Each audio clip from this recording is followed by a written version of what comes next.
কথা বলার যে বিচার বিচার পাওয়ার আগে তো তার আগে প্রপার তদন্ত হতে লাগে। আমরা আজকে দেখতে পাচ্ছি যে শিয়ালদা কোর্টে ঘোষণা হয়ে গেল যে 18 তারিখ নাকি ফাইনাল রায় বেরোবে এই কথা। সেখানে আমরা জানতে চাই যে কোন তদন্তের উপর ভিত্তি করে এই রায় বেরোনোর কথা হচ্ছে। সেই তদন্ত যে ভাওতাবাজির তদন্ত সিবিআই জমা দিয়েছে, যেখানে পাতায় পাতায় যতটুকু উন্মোচিত হয়েছে তার মধ্যে আমরা দেখতে পাচ্ছি একের পর এক রিপোর্ট যাদের মধ্যে কোনো রকম মিল নেই। সিএফএসএল এর রিপোর্ট এক কথা বলছে, সিবিআই এর চার্জশিট আরেক কথা বলছে। এমআইএমডি রিপোর্ট এক কথা বলছে, সিবিআই এর চার্জশিট আরেক কথা বলছে।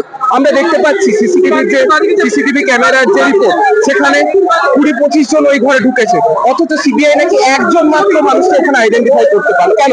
বাকি যারা ডাক্তাররা ছিল, নার্সরা ছিল, সাধারণ পেশেন্ট পার্টিরা ছিল, তাদেরকে আইডেন্টিফাই করা যায়নি। এই যে তদন্ত প্রক্রিয়া, এখানে হিমশৈলের চূড়ার মতো কয়েকটা মাত্র ত্রুটির কথা আমরা বললাম।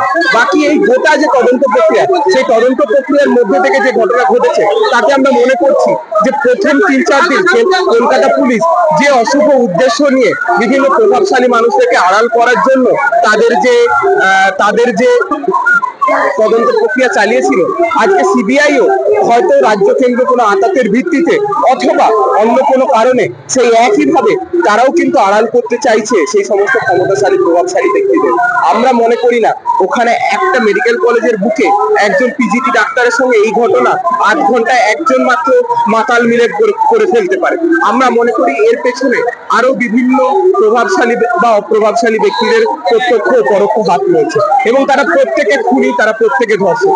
যতক্ষণ না পর্যন্ত সেই সমস্ত খুনি ধর্ষকদেরকে আইডেন্টিফাই করা যাচ্ছে এবং তাদের প্রত্যেককে তদন্ত প্রক্রিয়া ও বিচার প্রক্রিয়ার আওতায় আনা যাচ্ছে, ততক্ষণ পর্যন্ত কখনোই সম্পূর্ণ যে বিচার প্রক্রিয়া সেটা হবে বলে আমরা মনে করি না। এবং সেই যে অসম্পূর্ণ তদন্ত, সেই যে ভাওতাবাজির তদন্ত, তার ভিত্তিতে যে রায় আসবে, সেই রায়ের উপরে স্বভাবতই আমাদের বিন্দুমাত্র কোনো রকম ভরসা নেই। এর ফলে আমরা জানিয়ে দিতে চাই, এতদিন পর্যন্ত যেমন ভাবে আইনি পথে এবং রাজপথে দুদিকেই আমাদের মরণপণ লড়াই চলেছে, কালকে এর সামনেও আমাদের সেই একই লড়াই চলবে। তার কারণ যিনি চলে গেছেন তিনি আমাদের বাড়ির মেয়ে, তিনি আমাদের বাড়ির দিদি ছিলেন। ফলে আজকে ক্ষমতার অশুভ দুর্বৃত্তায়নের ফলে যারা ভুলে গেছে যে নারীর সম্মান মানে কি, যারা ভুলে গেছে যে নারীর অধিকারের জায়গা কোথায়, যারা ভুলে গেছে যে শিক্ষার অধিকারের জায়গা কোথায়, আমরা এই যে নাগরিক সম্মান, এই যে নাগরিক আন্দোলন, এর মধ্যে থেকে সেই কথাই আবার তাদেরকে মনে করিয়ে দিতে চাই।